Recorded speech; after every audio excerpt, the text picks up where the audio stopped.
Slotkin isolates the image of cowboy John Wayne as emblematic of a guiding fantasy in America. This image, emerging from popular entertainment, expresses an aspect of our national identity and influences public policy. Americans love guns. Guns are American. To own a gun is to be John Wayne. Cowboy John Wayne influences not only Americans' domestic policy, but our relationship with the world. We are the world's cowboy, the rightful harbingers of a swift justice necessitated by the wild times in which we live. Order must be imposed in the frontier.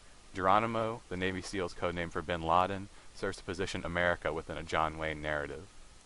Considering these guiding fantasies is important for understanding the assumptions guiding decision-making in the public sphere.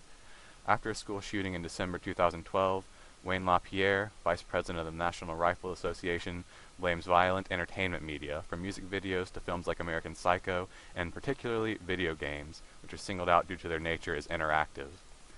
LaPierre, advocating a policy that would place armed guards in schools, is led to state the only way to stop a bad guy with a gun is with a good guy with a gun. John Wayne LaPierre here indicates that the disaster of gun violence against children calls for a cowboy intervention, and simultaneously problematizes the violent nature of video games as distinctly corrupting. Video games, emergent of cinema, are evidently being used to discuss public policy formation. According to LaPierre, the American mainstream entertainment industry is invested in promoting products that sell and stow violence against its own people, and like the corporations behind the Cabot Cooper site, are responsible for irreparable pollution of the minds of game players. To deconstruct this mythology, I'd like to turn to the Greeks and an artifact of popular entertainment from my childhood. Disney's Hercules incorporates elements of Greek mythology into its narrative, including the Fates, three sisters who control the destinies of mortals. In Avatar Emergency, the notion of daimons is that which possesses and shapes a person's life, is contrasted with Spinoza's contactus, meaning striving, or the instinct for self-preservation.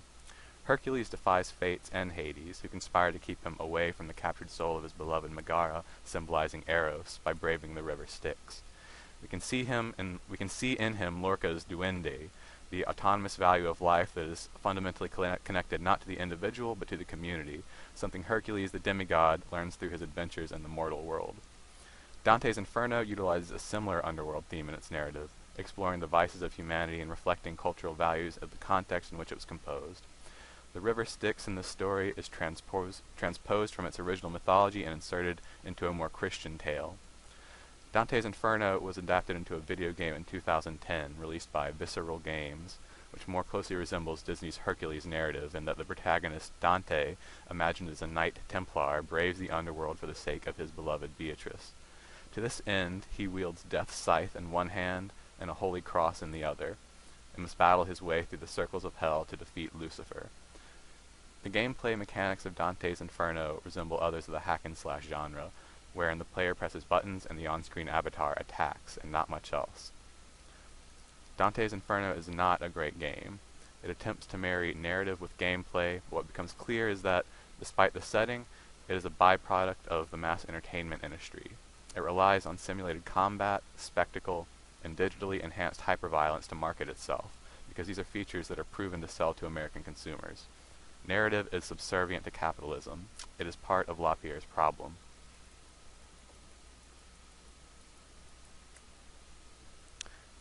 Kingdom Hearts is another video game ostensibly of the hack-and-slash genre. It features characters from a lot of Disney movies, among other franchises.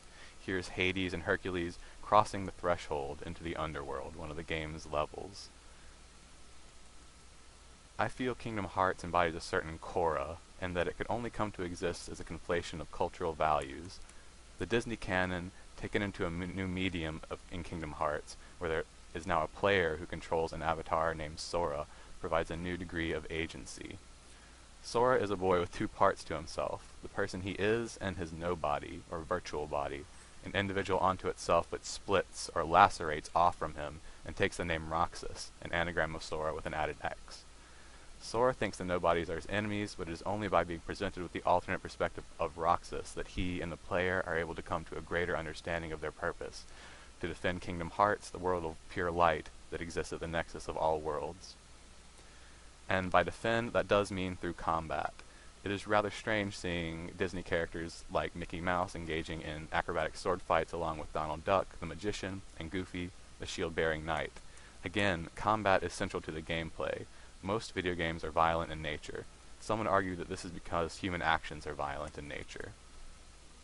Kingdom Hearts, the place in the game, is described as the heart of all worlds. In addition to the hearts of individuals like Hercules, Aladdin, and Ariel, it suggests a fundamental connection to the life force of the environment of the unique and separate worlds they inhabit: Olympus, Agrabah, and Atlantica. The antagonist of the game seeks to open the doors to Kingdom Hearts and unleash the darkness he believes is within, overwhelming all the Disney worlds with violent monsters. Yet he is shocked to ultimately find that Kingdom Hearts is light. This light represents the shared values that connect humans living in separate worlds and offers some hope for our shared futures. Let the light of Kingdom Hearts represent all those things that connect us. These values, which are fundamentally communications and exhibit a characteristic energy, might be said to exist in a collective unconsciousness, but digital technology offers a means of collective consciousness, the internet the electorate institution of knowledge formation.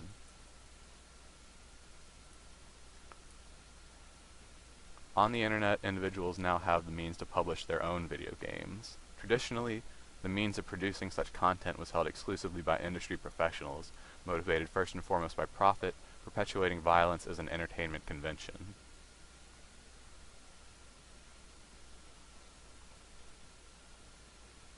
As digital natives motivated by creative passion embrace the tools available for creating and designing video games, it is expected that more diverse narratives will necessarily emerge, along with gameplay mechanics which subvert the traditional hack-and-slash model, as well as the guiding fantasy of Cowboy John Wayne, replaced perhaps by Calamity Annie in her quest for love, which I highly recommend you look up.